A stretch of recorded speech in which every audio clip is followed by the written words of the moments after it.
There is a paper. There are 11 pages. 4 women signed a family trust with good intentions, warm hearts, and no idea what they were agreeing to. It sat there for 8 years without being touched. No sound. It did exactly what it was made to do. Quietly, legally, and without being seen, it moved everything Christine Brown worked for into someone else's name. She made the food. She took care of the kids. She smiled through 27 years of holidays, heartbreak, confessionals, and carefully planned "we're one big happy family" moments, while 14 million people watched and believed every word.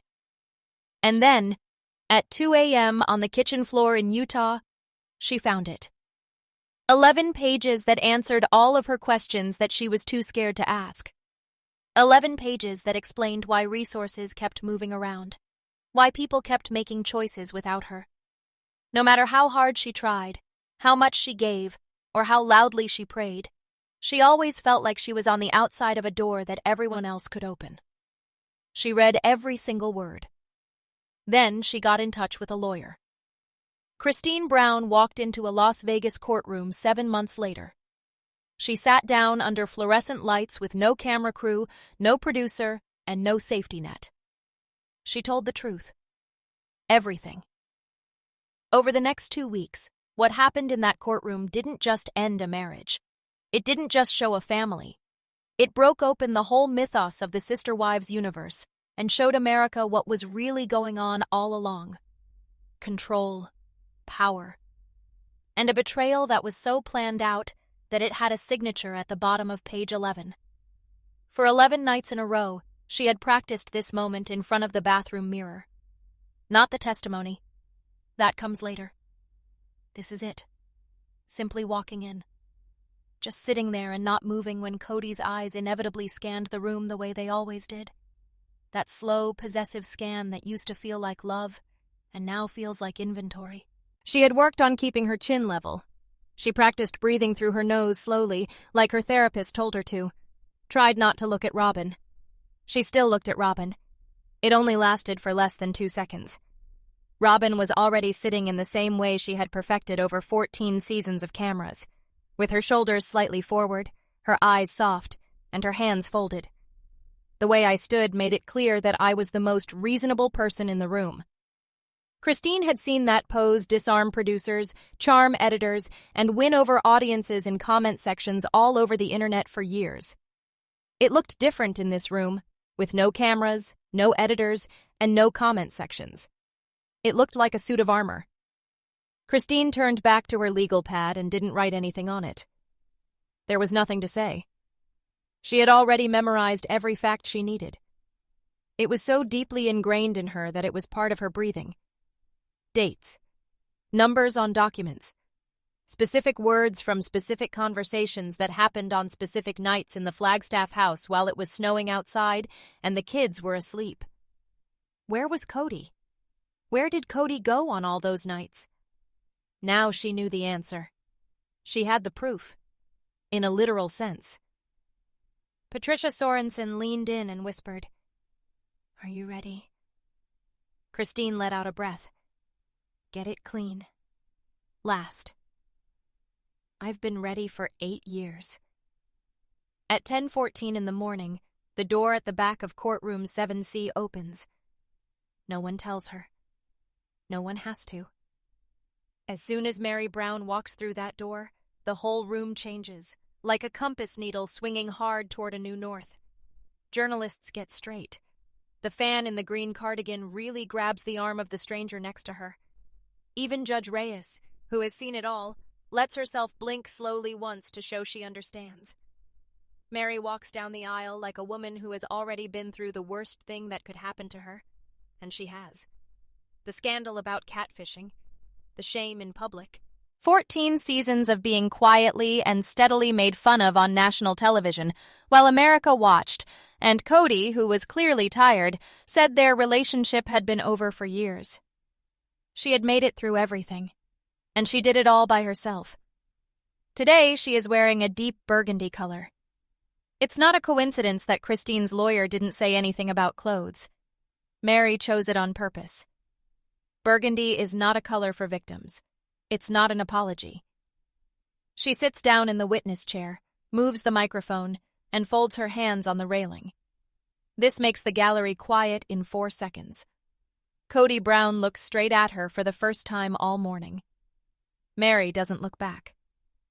Patricia Sorensen walks up slowly, and the first question she asks, before the formalities and even before the case number is confirmed, hits the room like a match dropped near dry grass.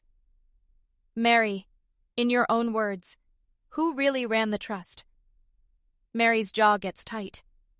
Then, quietly, after 27 years of carefully keeping quiet, she finally finds a way out and answers. Meri's answer isn't just one clear sentence. With Meri, it never does.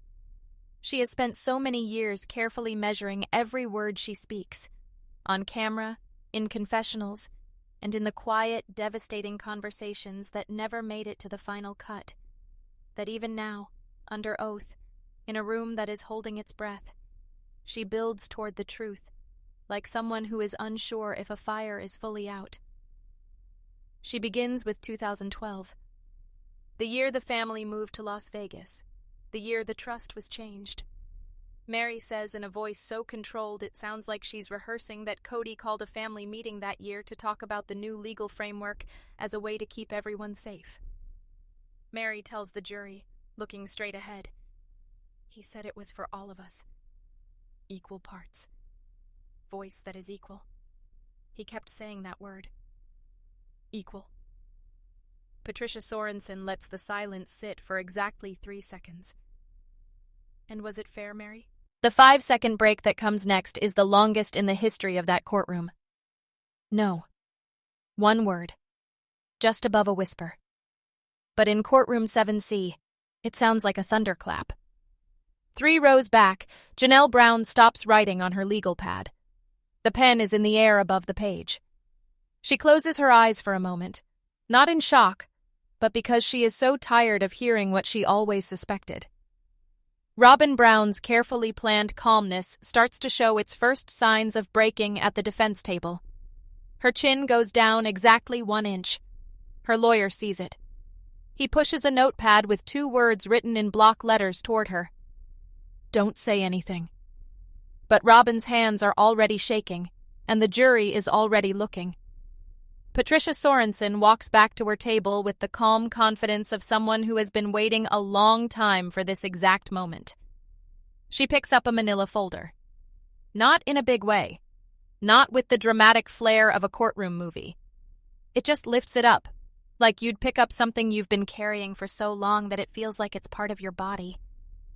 She takes it to the middle of the room and puts it down in front of Judge Reyes with both hands, like a gift. Your Honor, the plaintiff wants to show Exhibit 34, which are the internal distribution records of the Brown Family Equity Trust for the years 2014 to 2021. Before the folder is all the way open, Marcus Webb is already standing. No. Relevance. Judge Reyes looks at him through her reading glasses with the look of a woman who has heard that objection 400 times and found it convincing about twice. Not aloud. Go ahead, Ms. Sorensen. The jury gets the papers. 12 people getting 12 copies of the same horrible math problem. Costs of maintaining property paid from shared accounts and then quietly and selectively reimbursed.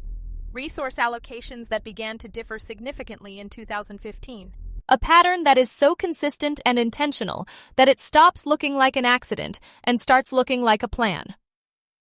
Juror number 7, a retired accountant from Henderson, turns to page 3 and stays very still. Christine looks at him. She knows what's on the 3rd page. For 2 years, she has known. At 2 a.m. on a Tuesday, she found it by cross-referencing documents that her lawyer had subpoenaed. She had sat on the floor of her kitchen in Utah and cried until she had nothing left. She now watches the jury find what she found.